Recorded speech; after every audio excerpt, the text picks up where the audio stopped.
Hello everyone. आज की video में डिस्कशन करने वाला हूँ वीआईटी एग्ज़ाम 2025 के ऊपर।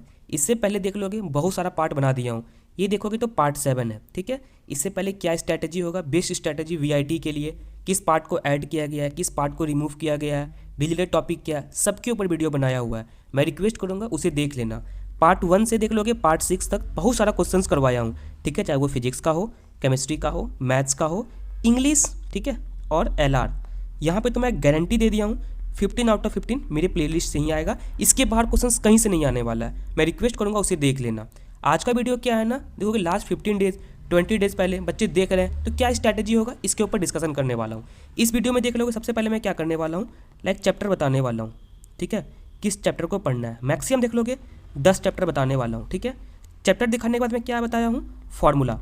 ठीक है, हाँ देखो ये सब फॉर्मूला है। उसके बाद किस कॉन्सेप्चुअल बेसिस के क्वेश्चंस आते हैं मैं ये बताया हूँ, किस कॉन्सेप्ट को करना है और किस तरह के क्वेश्चंस आ रहे हैं।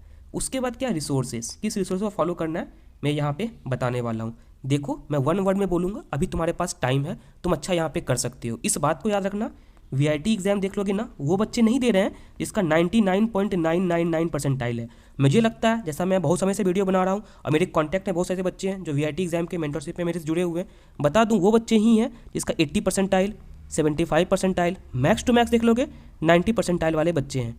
ठीक है, ये सब तुम्हें कंप्लीट करना है। अगर तुम थोड़ा सा मेहनत कर दोगे, जैसे मैं बता रहा हूँ उसे फॉलो करोगे तो अच्छे मार्क्स यहाँ पे लेकर के आ जाओगे।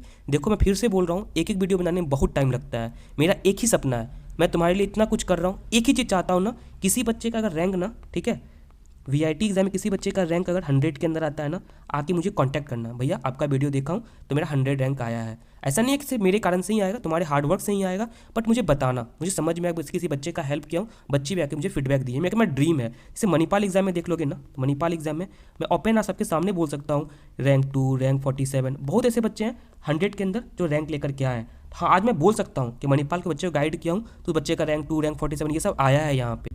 बट मैं ये नहीं बोल सकता हूँ कि वीआईटी में किसी बच्चे ऐसे हैं जिसका कि रैंक 100 के अंदर आया हो। मैं ये बोल सकता हूँ 400 के अंदर 2 बच्चे हैं मेरा, बट 100 के अंदर कोई नहीं है। मैं इतना कुछ कर रहा हूँ, जो बोल रहे हो वो कर रहा हूँ। देखो कि एप्टीट्यूड का ना पूरा का पूरा लेक्चर में डाल दिया हूँ, चाहे क्लॉक का हो, कैलेंडर का हो, डायरेक्शंस का हो, कोडिंग डिकोडिंग का हो, नंबर सीरीज का हो, डेटा इंटरप्रिटेशन का डाल दिया हूँ, डेटा सफिशियंसी पे भी वर्क कर रहा हूँ, इसका भी मैं डाल दूंगा। सिलोजिज्म देख लोगे ना, इसे 20 से कोई नहीं पकड़ सकता है। ठीक है, और जो अपने कोर्सेज में देखोगे ना, कॉन्सेप्चुअल वीडियो सब बनाए हो, लंबा लंबा है, तो क्वेश्चंस प्रैक्टिस करना। ठीक है, क्वेश्चंस प्रैक्टिस करना और एक कॉन्सेप्ट को देखना, 2 डिफरेंट थिंग होता है। मैं चाहूँ तो अलग अलग कितना भी क्वेश्चंस कर सकता हूँ, और कॉन्सेप्ट समझ गए हो सारा क्वेश्चन तुम कर लोगे। तो उसके ग्रामर वाला पार्ट रहा, मैं ट्राई करूँगा इसे भी डाल देने का। बट इसके बदला मुझे एक ही चीज़ चाहिए, जिस बच्चे का रैंक 100 के अंदर आएगा ना, मुझे बताना भैया आपके कारण से 100 के अंदर रैंक आया, या फिर भैया मैंने आपकी स्ट्रैटेजी वीडियो देखा हूँ उससे मेरा हेल्प हुआ है। मैं तो ट्राई करूँगा जितने बच्चे मेरे कॉन्टैक्ट में हैं, जो मेरे कोर्सेज में उसे बेस्ट दूँ, ट्राई करूँगा उस बच्चे का रैंक 100 के अंदर आए। फिर भी वो बच्चे जिसका यूट्यूब के थ्रू भी आता है ना, प्लीज़ मुझे बताना एक बार, हाँ भैया आपके कारण से आया है, या फिर आपके रिसोर्सेज को मैं फॉलो किया हूँ। बस इतना ही चाहता हूँ। देखो इस वीडियो में ना मैं क्या करने वाला हूँ ये देखो। ठीक है, सबसे पहले देख लो कि यहाँ पे मैथ्स। ठीक है, मैं नॉर्मल उस बच्चे को टारगेट कर रहा हूँ जो कुछ नहीं पढ़े हो। अभी तुम क्या कर सकते हो, मैथ्स देख लोगे, उसके केमिस्ट्री होता है, फिजिक्स होता है, रीजनिंग और इंग्लिश को तो तुम छोड़ ही दो। ठीक है, इसमें 15 आउट ऑफ 15 तो ये मेरा गारंटी है। ठीक है, मैथ्स में देख लोगे ना, यहाँ पे कितने क्वेश्चंस रहते हैं, 40 क्वेश्चंस रहते हैं। ठीक है, 40 में तुम देख लोगे ना, मिनिमम 25 क्वेश्चंस आएंगे ही आएंगे, जो चैप्टर में आज बताने वाला हूँ। इस वीडियो को बनाने से पहले मैं बहुत रिसर्च करता हूँ। लाइक मेरे पास अरिहंत का बुक है। ठीक है, अरिहंत का बुक है, जितने भी क्वेश्चंस उसमें आए हैं, ठीक है, लाइक इलेक्ट्रोस्टैटिक्स के, करंट इलेक्ट्रिसिटी के, उसे वो सेपरेट किया हूँ। उसके बाद मैं देखा हूँ मैक्सिमम क्वेश्चंस किसके रहते हैं, उसके बाद ही मैं बना रहा हूँ। प्लीज़ इसे तुम फॉलो करना, बहुत तुम्हारा हो जाएगा बेनिफिट। ठीक है, उसके केमिस्ट्री में देख लोगे ना, केमिस्ट्री में कितने क्वेश्चन आते हैं, 35 क्वेश्चन आते हैं। चलो मैं मिनिमम मान के चलता हूँ, यहाँ पे तुम देखो 20 क्वेश्चन करके आते हो। ठीक है, फिजिक्स में भी देख लोगे ना, मिनिमम मैं 20 क्वेश्चन ही मानता हूँ 35 में से। ठीक है, 20 क्वेश्चन तुम करके आ रहे हो, इसमें तो मैं मतलब दे ही दिया हूँ, 15 आउट ऑफ 15 आना ही आना है। ठीक है, कन्फर्म है। चलो मैं फिर भी 10 मानता हूँ, बाई मिस्टेक तुम गलती कर दिए हो तो कितना हो गया यहाँ पे देख रहे हो, 5, 2, 4, 6, 7, 75 सिर्फ मेरे कहने से आ रहा है। इतना करने के बाद थोड़ा सा और एफर्ट डाल दोगे ना अपना, तो याद रखना यहाँ पे 100 मार्क्स आराम से लाया जा सकता है, और 100 मार्क्स बहुत अच्छा मार्क्स होता है। यहाँ पे देख लो कि हमेशा बोला जाता है कि रिजल्ट स्कैम हुआ। हाँ मानता हूँ कुछ बच्चों के साथ रिजल्ट स्कैम यहाँ पे होता है, बट यहाँ पे प्रॉब्लम क्या है ना, नेगेटिव मार्किंग नहीं है। सारे बच्चे क्या करते हैं ना, कुछ भी टिक कर देते हैं, इसी कारण से वो सबका रैंक पीछे चला जाता है। शायद यहाँ पे बेसिक बता दिया हूँ मैं क्या करना है। अब देखो बताता हूँ करना क्या है। देखो कि इससे पहले क्लॉक का कुछ क्वेश्चंस मैं करवा दिया हूँ, ठीक है, कैलेंडर का कुछ क्वेश्चंस करवा दिया हूँ, डायरेक्शन का क्वेश्चंस करवा दिया हूँ, कोडिंग डिकोडिंग का क्वेश्चंस करवाता हूँ, ये सब चेक कर लेना। बट देखो क्वेश्चंस करने से नहीं होगा, यहाँ पे कुछ कॉन्सेप्चुअल क्वेश्चन सब भी आते हैं जिसके लिए कॉन्सेप्ट का करना बहुत जरूरी है। क्वेश्चंस कितना भी कर लो और कॉन्सेप्ट क्लियर नहीं तो एग्जाम में तुम फंस जाओगे, इस बात को याद रखना। ये मैं सारा करवा दिया हूँ, प्लेलिस्ट चेक कर लेना। उसके बाद देखो ये इंपॉर्टेंट है, ये मोस्ट इंपॉर्टेंट है, ठीक है। सबसे पहले मैट्रिक्स एंड डिटर्मिनेंट्स करना है। टॉपिक कौन कौन सा है ये देख लो, रिवर्स, रैंक, लीनियर इक्वेशन और डिटर्मिनेंट, ये इंपॉर्टेंट है। उसके बाद तुम देख लो क्या है, डिफरेंशियल कैलकुलस, ठीक है। अब मैं ये बताने वाला हूँ चैप्टर का फॉर्मूला और कॉन्सेप्चुअल क्वेश्चंस कहाँ से करने वाला हूँ ये बताने वाला हूँ मैं। Limit, continuity, differentiability, mean value theorem, ये कर लेना, ठीक है, इंपॉर्टेंट है। उसके बाद प्रोबेबिलिटी देख लो, ठीक है। प्रोबेबिलिटी में क्या, कंडीशनल प्रोबेबिलिटी। अब देखो जो बच्चे कुछ नहीं पढ़े हो तो अब क्या कर सकते हो, तुम एक एक टॉपिक को कर लो। कितना छोटा कंपाइल किया हूँ, समझ रहे हो। एक वीडियो बनाने में ना कम से कम मुझे 7 to 8 आवर लगता है। देखो मैथ्स में तो थोड़ा कम टाइम लगता है, इसलिए क्योंकि मैथ्स खुद मैं पढ़ाता भी हूँ, कॉलेज में भी मेरा मैथ्स अच्छा था, हमेशा मैथ्स में मेरा अच्छा मार्क्स आया, इसी कारण से मैथ्स के रिगार्डिंग एक आइडिया है। देखो कोई बच्चा भी स्टार्ट कर रहे हो तो पूरा एनसीईआरटी लेके नहीं बैठोगे ना, या फिर वन शॉट भी देख सकते हो, ठीक है। वन शॉट देख, नेहा मैम है, बहुत अच्छे अच्छे टीचर सब हैं, किसी का भी वन शॉट देख सकते हो एनसीईआरटी लेवल का या फिर बोर्ड लेवल का। फिर भी अगर नहीं हो रहा है ना तो ट्राई करो पार्टिकुलर टॉपिक को देख लेने का। इन्वर्स कैसे निकाला जाता है, रैंक कैसे निकाला जाता है, कंडीशनल प्रोबेबिलिटी देख लो, उसके बेस थ्योरम देख लो, बाइनोमियल देख लो, पॉइजन थ्योरम देखो, ये डिस्ट्रीब्यूशन में आता है। मैं चाहता हूँ ना प्रोबेबिलिटी में डिस्ट्रीब्यूशन के ऊपर एक वीडियो बना दूँ जो तुम कॉलेज में पढ़ोगे, ठीक है। अगर अभी सीख लोगे ना मज़ा आ जाएगा। बोलो भैया आपने क्या सिखा दिया, 10 सेकंड में तुम सारा क्वेश्चन सॉल्व कर लोगे। डिस्ट्रीब्यूशन से क्वेश्चन आते भी हैं और सारा का सारा तुम ऑप्शन से ही एलिमिनेट कर दोगे। तुम डिस्ट्रीब्यूशन कॉलेज में पढ़ने वाले हो, ठीक है, मैं भी कॉलेज में ही पढ़ा हूँ इस चीज़ को। उसके बाद तुम्हारा क्या यहाँ पे देख लो, इंटीग्रल कैलकुलस एंड एप्लीकेशन, बहुत इंपॉर्टेंट है। डिफिनिट इंटीग्रेशन कर लेना, क्वेश्चंस रहते हैं। एरिया अंडर कर, ये भी इंपॉर्टेंट है, ठीक है। उसके बाद तुम्हारा देख लो क्या, ये तो जरूरी है ही, ठीक है। ये जितना भी बता रहा हूँ ये कर लेना, जितना मैं लिख रहा हूँ ना एटलीस्ट ये सब टॉपिक को तुम पढ़ लोगे तो बेनिफिट होगा, ठीक है। एग्जाम से आने के बाद बोलोगे भैया आपने जितना बताया क्वेश्चन सेम उसी से था। उसके बाद तुम्हारा वेक्टर देख लो, टॉपिक क्या मेंशन कर दिया हूँ, सारा टॉपिक को कर लेना। ट्रिग्नोमेट्री का भी कर दिया हूँ मैं, सारा यहाँ से कर लेना। हाइट एंड डिस्टेंस इंपॉर्टेंट है और मैं अपने कोर्सेज में पढ़ा के डाल दिया हूँ, उसे भी कर लोगे तो सफिशियंट होगा। उसके बाद तुम्हारा क्या, वेक्टर एंड 3D, ठीक है, टॉपिक मेंशन कर दिया हूँ। ट्राई करना इस टॉपिक को अच्छे से पढ़ लेने का, कुछ क्वेश्चंस लगा देने का। फिर डिफरेंशियल इक्वेशंस कौन कौन सा है यहाँ पे देख लो। ये सब टॉपिक से मैक्सिमम क्वेश्चंस आते हैं। अब किसी बच्चे को यकीन नहीं है, ऐसे तो वीआईटी देख लोगे ऑफिशियली अपना पेपर कभी अनाउंस नहीं करता है। मेरे पास जो बच्चे का फीडबैक है उसके साथ ही साथ अरिहंत का बुक को मैं देखा हूँ मैक्सिमम क्वेश्चन इसी से था, ठीक है। एक तुम आइडिया लगा सकते हो, अरिहंत बुक को इतने भी क्वेश्चन है उसमें सेपरेट करके रखा हूँ क्योंकि तुम बच्चे को सॉल्व करने में हेल्प हो सके। शायद यहाँ पे समझ में आ गया होगा।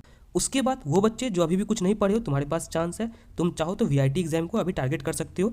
अप्रॉक्स 30 डेज है तुम्हारे पास, एक अच्छा रिसोर्सेज, एक अच्छा स्ट्रैटेजी के साथ तुम फॉलो करोगे तो यहाँ पे मार्क्स तुम आराम से लेकर के आ जाओगे। सबसे पहले मैं ये बताऊँ अपने कोर्सेज में क्या दे रहा हूँ, उससे पहले देखो मेरे कोर्सेज को कैसे यूज़ करना है, ठीक है।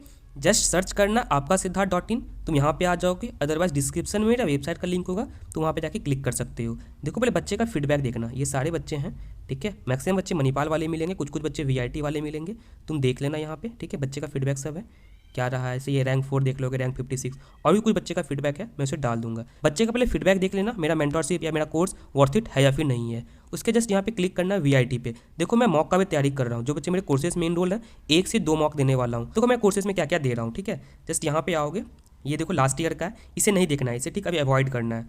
क्लॉक में देखो मैं क्या किया हूँ, कॉन्सेप्ट कराया हूँ, यहाँ पे क्वेश्चंस करवाया हूँ, कॉन्सेप्ट कराया हूँ, क्वेश्चंस करवाया हूँ, जितने भी क्वेश्चंस हैं उसका वीडियो सॉल्यूशंस भी दिया हूँ, ठीक है। सारे कॉन्सेप्ट हैं। उसके बाद कैलेंडर का है तुम्हारा, ये क्या है, डिस्टेंस एंड डायरेक्शंस का है, ये कोडिंग डिकोडिंग का है, ये हाइट एंड डिस्टेंस का है, नंबर सीरीज का है, सिलोजिज्म का है, ठीक है। इसका ना और 2 पार्ट डालने वाला हूँ। देखो मैं फर्स्ट पार्ट सेकंड पार्ट इसलिए डाल के छोड़ दिया हूँ ना, इसके अपार्ट देखो कि डिफिकल्ट क्वेश्चंस यहाँ पे नहीं आते हैं, फिर भी मैं ट्राई करूँगा 2 वीडियो और बना के डाल देने का। बाय द वे डिफिकल्ट आ जाता है, तुम सॉल्व कर लोगे। तो सिलोजिज्म देख लोगे ना, मैं चाहूँ तो वेन डायग्राम से पढ़ा सकता हूँ, और वेन डायग्राम से बच्चे बनाने जाते हैं ना, बच्चे कन्फ्यूज हो जाएंगे, इवन मैं भी कन्फ्यूज होता हूँ। इसी कारण से जो मैं तरीका बताया हूँ सारे क्वेश्चन पे एप्लीकेबल है, 100% एक्यूरेट आंसर देते हैं। क्वेश्चन मैं करवा रहा हूँ पार्ट बाय पार्ट, सारा यहाँ पे डाल रहा हूँ।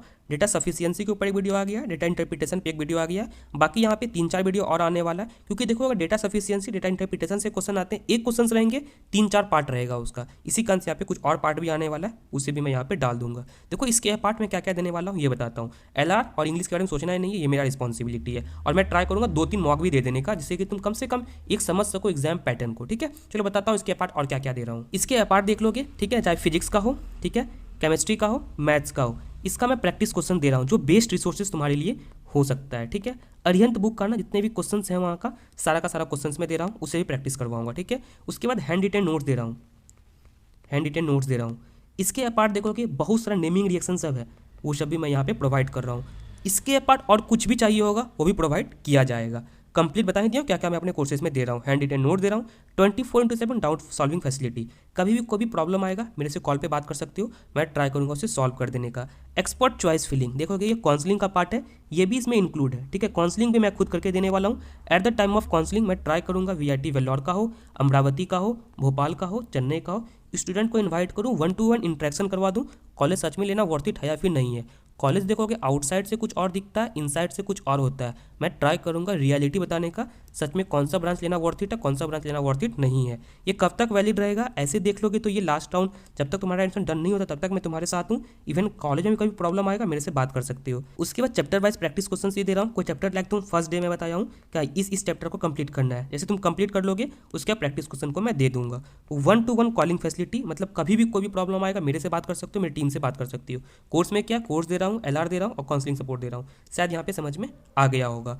उसके बाद यहाँ पे ये देखो किस तरह से करना है, ठीक है, पढ़ने का तरीका। जैसे ये तो टॉपिक मैं यहाँ पे दिखा दिया हूँ, लेकिन इन्वर्स, रैंक, लीनियर। अब यहाँ पे क्या करना है, मैट्रिक्स एंड डिटर्मिनेंट्स ट्राई करना है, पहले NCERT कर लेने का। फिर जितने भी फॉर्मूलेज है ना, लाइक इसका देख लोगे इन्वर्स का, कैसे इन्वर्स निकाला जाता है, ट्राई करो उसका फॉर्मूला लिखने का, ठीक है, उसका फॉर्मूला लिखने का। सिमिलरली देख लोगे तुम्हारा यहाँ पे क्या है, तुम्हारा रैंक कैसे निकाला जाता है उसका फॉर्मूला देख लो। उसके बाद तुम्हारा क्या यहाँ पे ये देखो लीनियर इक्वेशंस, इसका तुम्हें यूज़ करना है, क्या फॉर्मूला कैसा रहता है उस बेसिस पे ट्राई करना है 1 से 2 क्वेश्चंस कर लेने का, ठीक है, 1 से 2 क्वेश्चंस कर लेने का जितने भी फॉर्मूलेज हैं। उसके बाद डिटर्मिनेंट्स का जितने फॉर्मूला है उसे लिख लो, ठीक है, उसके बेसिस पे कुछ क्वेश्चंस कर लो। सिमिलरली डिफरेंशियल इक्वेशंस पे करना है, वन शॉट किसी का देख लो, इतना फॉर्मूला। ऐसे देखो मैं फॉर्मूला बुकलेट भी देने वाला हूँ अपने कोर्सेज में, ठीक है, यहाँ पे लिख लो एक बार, फॉर्मूला बुकलेट भी देने वाला हूँ फिजिक्स, केमिस्ट्री, मैथ्स का। वो बुकलेट के बाहर कुछ नहीं आने वाला है। उसके बाद तुम्हारा प्रोबेबिलिटी में भी सेम करना है, जितने फॉर्मूलाज हैं यहाँ पे जो मैं मेंशन किया हूँ, ठीक है, प्रोबेबिलिटी में जो मेंशन किया हूँ इसका ट्राई करना है, एटलीस्ट फॉर्मूला देख लेने का, कैसे यूज़ किया जाता है उसे देखने का।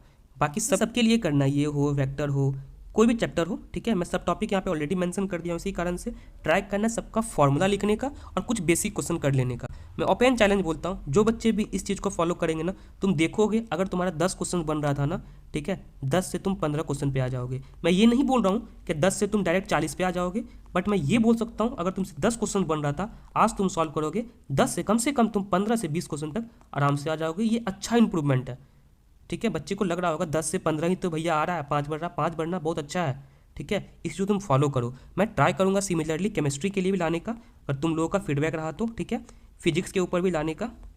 और बाकी तो इसका मैं कंप्लीट कोर्स बना ही दिया हूँ तुम्हारा, ठीक है, एप्टीट्यूड वाला, इंग्लिश वाला, इसके बाहर कुछ नहीं आने वाला। ये 15 मार्क्स मेरे ऊपर छोड़ दो। इसके बाद देखो मेरा एक बार तुम कॉन्सेप्ट वाला वीडियो देख लोगे ना, कभी भी कुछ भी पढ़ने की नीड नहीं है, दैट इज सफिशिएंट, ठीक है। तुम लोग बताना केमिस्ट्री के ऊपर, फिजिक्स के ऊपर बोलोगे तो मैं ट्राई करूंगा सेम चैप्टर को देखने का, किस किस से मैक्सिमम क्वेश्चन आ रहे हैं और किस फॉर्मूला से मैक्सिमम क्वेश्चन आ रहे हैं, उसे भी कर लोगे तो बेनिफिट हो जाएगा। शायद यहाँ पे मैं अपना बेस्ट दिया हूँ। अगर लास्ट 15 डेज पहले देख रहे हो फिर भी बेनिफिशियल है, अगर 1 मंथ पहले भी देख रहे हो फिर भी बेनिफिशियल है। मैं रिक्वेस्ट करूँ जितना बता रहा हूँ इसे तुम फॉलो करो, मैक्सिमम मार्क्स लेकर के आ जाओगे। बस लास्ट में मैं इतना ही रिक्वेस्ट करता हूँ, एक वीडियो बनाने में बहुत टाइम लग जाता है, मेरे साइड से एक ही रिक्वेस्ट है, अगर वीडियो इन्फॉर्मेटिव लगता हो बस इतना करो, वीडियो को लाइक कर दो, ट्राई करो चैनल को सब्सक्राइब करने का, कुछ दोस्त को शेयर करने का। एग्जाम देने के बाद आके मुझे बस फीडबैक देना, भैया आपका वीडियो मेरे लिए यूजफुल था या फिर नहीं था। उससे मुझे भी एक समझ में आएगा कि हाँ मैं इतना मेहनत करने के बाद वीडियो बनाया हूँ तो बच्चे का हेल्प हुआ या फिर नहीं हुआ है, ठीक है। फिर मिलता हूँ अगले वीडियो में, थैंक यू।